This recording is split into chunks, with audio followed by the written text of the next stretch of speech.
بسم اللہ الرحمن الرحیم۔ بسم اللہ الرحمن الرحیم۔ السلام علیکم ورحمۃ اللہ وبرکاتہ۔ عزیز طلبہ، امید ہے آپ خیر و عافیت سے ہوں گے۔ اللہ تبارک و تعالیٰ آپ کو ایمان اور عافیت والی زندگی نصیب فرمائے۔ تو عزیز طلبہ، آج ہم سبق نمبر 55 کو پڑھنے جا رہے ہیں، جس کا عنوان ہے موضوع میں پھٹن کا حکم اور موضوع کے دیگر احکام۔ موضوع میں پھٹن کا حکم اور موضوع کے دیگر احکام۔ تو عزیز طلبہ، اس سے پہلے کہ ہم سبق کی تفصیل کی طرف آئیں، ہم آتے ہیں مصنف رحمۃ اللہ علیہ کی عبارت کی طرف۔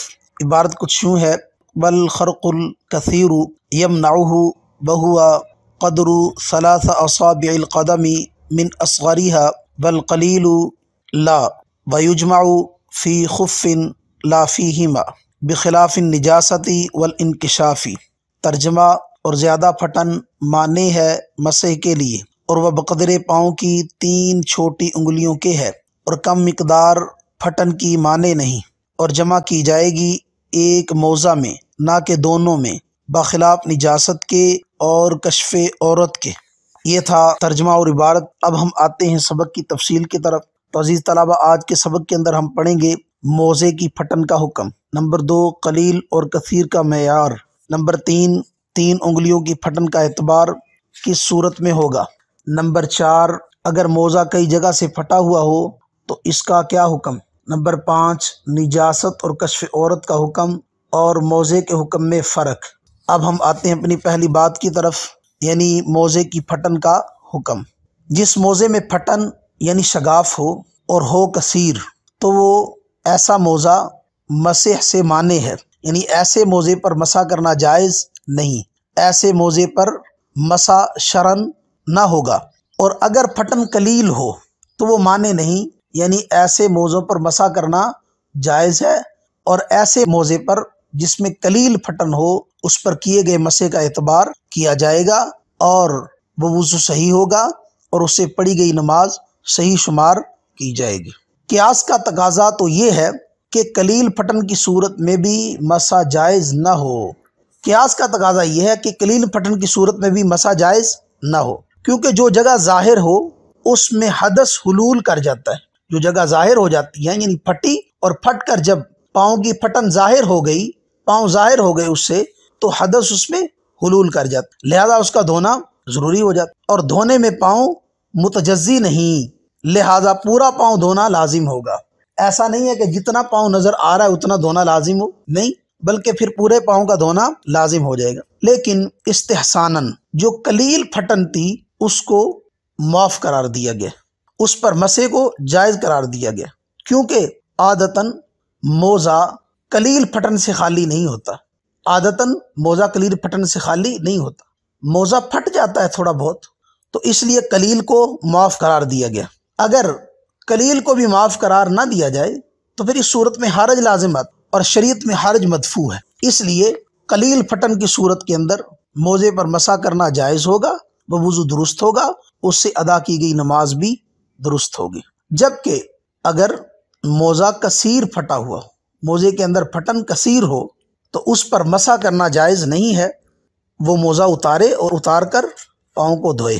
جبکہ امام شافعی رحمۃ اللہ علیہ کے نزدیک قلیل پھٹن بھی مانع ہے، اگر موضع تھوڑا سا بھی پھٹا ہو تب بھی امام شافعی رحمۃ اللہ علیہ کے نزدیک اس پر مسح کرنا جائز نہیں ہے۔ اور ادھر امام مالک رحمۃ اللہ علیہ کے نزدیک کثیر پھٹن بھی مانع نہیں ہے، اگر موضع کثیر بھی پھٹا ہوا ہو تب بھی امام مالک رحمۃ اللہ علیہ کے نزدیک اس کی پھٹن وہ مسح سے مانع نہیں ہے، یعنی کثیر پھٹا ہوا موضع اس پر بھی مسح کرنا امام مالک رحمۃ اللہ علیہ کے نزدیک جائز ہے۔ تو اس سے معلوم ہوا کہ اگر موضع قلیل پھٹا ہوا ہو، اس میں پھٹن قلیل ہو، تو اس پر مسح جائز ہے، اس سے پڑھی گئی نماز درست ہوگی۔ اور اگر موضع کے اندر پھٹن کثیر ہو تو عند الاحناف اس پر مسح کرنا جائز نہ ہوگا۔ نمبر 2، قلیل اور کثیر کا معیار کیا ہے۔ قلیل اور کثیر کا معیار کیا ہے؟ قلیل اور کثیر کا معیار یہ ہے کہ اگر پاؤں کی چھوٹی 3 انگلیوں کی مقدار یا اس سے زیادہ پاؤں کا کوئی حصہ کہیں موضع سے ظاہر ہوا تو یہ پھٹن کثیر ہے۔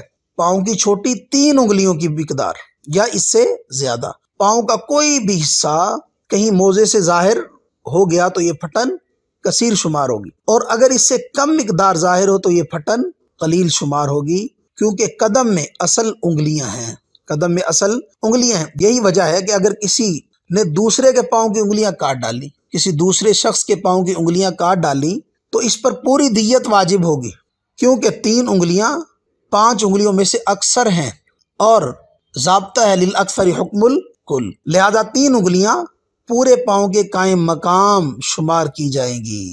تو گویا کہ 3 انگلیوں کا ظہور پورے پاؤں کا ظہور ہے، اس لیے ایسے موضوع پر مسح جائز نہیں ہے، اور پاؤں کی انگلیوں میں چھوٹی انگلیوں کا اعتبار کرنے میں احتیاط ہے۔ ہم نے کہا کہ پاؤں کی پھٹن کے اندر 3 انگلیوں کو معیار قرار دیا جائے گا، تو فرماتے ہیں فقہا کہ چھوٹی انگلیوں کا اعتبار کرنے میں زیادہ احتیاط، چھوٹی انگلیوں کا اعتبار کرنے میں زیادہ احتیاط، اس لیے پھٹن کو دیکھنے کے لیے کثیر اور قلیل کا معیار قائم کرنے کے لیے چھوٹی 3 انگلیوں کو دیکھا جائے۔ نمبر 3 انگلیوں کی پھٹن کا اعتبار کس صورت میں ہوگا؟ 3 انگلیوں کی پھٹن کا اعتبار کس صورت میں ہوگا؟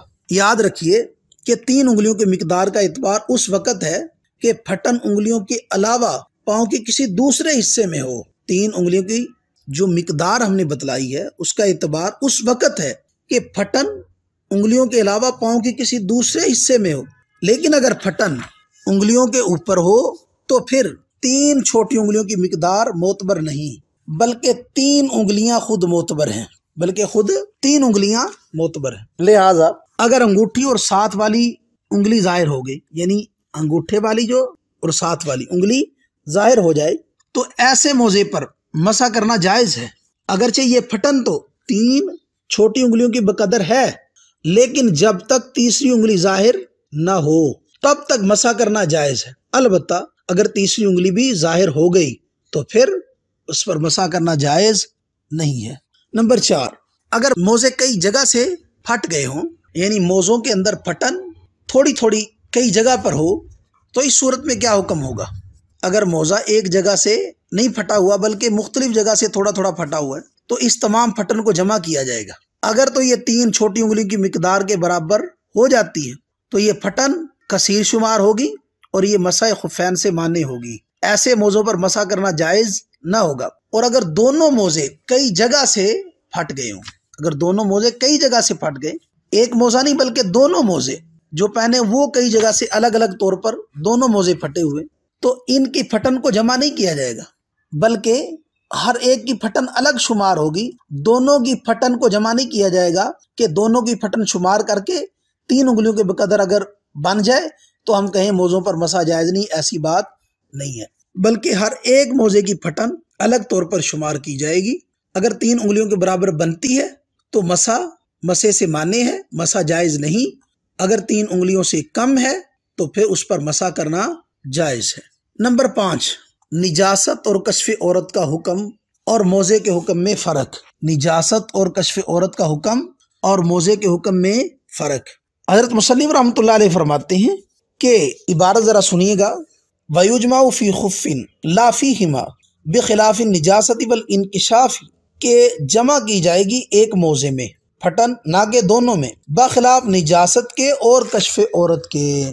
یعنی اگر موزے کے اندر، دونوں موزوں کے اندر تھوڑی تھوڑی پھٹن ہے تو دونوں کو اکٹھا شمار نہیں کیا جائے گا، دونوں کو ایک جگہ جمع کر کے یہ نہیں کہا جائے گا کہ یہ دونوں مل کر 3 انگلیوں کے برابر ہو گئے لہذا ان پر مسح کرنا جائز نہیں ہے، بلکہ ہر موزے کی الگ پھٹن شمار کی جائے گی، بخلاف نجاست اور کشف عورت کے، کہ اگر نجاست لگی ہوئی ہو دونوں موزوں پر یا کپڑوں پر، یا جو سطر ہے وہ کھل جائے، تو اس کے اندر ایسا نہیں کیا جائے گا کہ ہر موزے کی الگ نجاست شمار کی جائے، نہیں، بلکہ دونوں موزوں کی نجاست اگر 1 درم کے برابر ہو جاتی ہے تو وہ موزہ ناپاک شمار ہوگا، اس پر مسح کرنا جائز نہ ہوگا۔ اور اسی طرح اگر اس نے کپڑے پہنے ہوئے ہیں، ان کپڑوں پر اگر نجاست مختلف جگہ پر لگی ہوئی ہے تو اس تھوڑی تھوڑی نجاست کو جمع کیا جائے گا، خواہ وہ قمیض اور شلوار دونوں پر ہو یا قمیض اور تہمد پر ہو، تو دونوں کو الگ الگ شمار نہیں کیا جائے گا بلکہ دونوں کو اکٹھا کیا جائے گا۔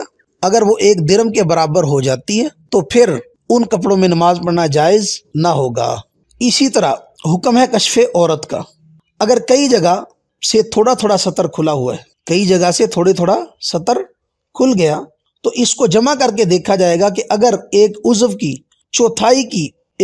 چوتھائی مقدار کے برابر ہو جائے تو اس صورت میں نماز پڑھنا جائز نہ ہوگا اور اس کی نماز ٹوٹ جائے گی۔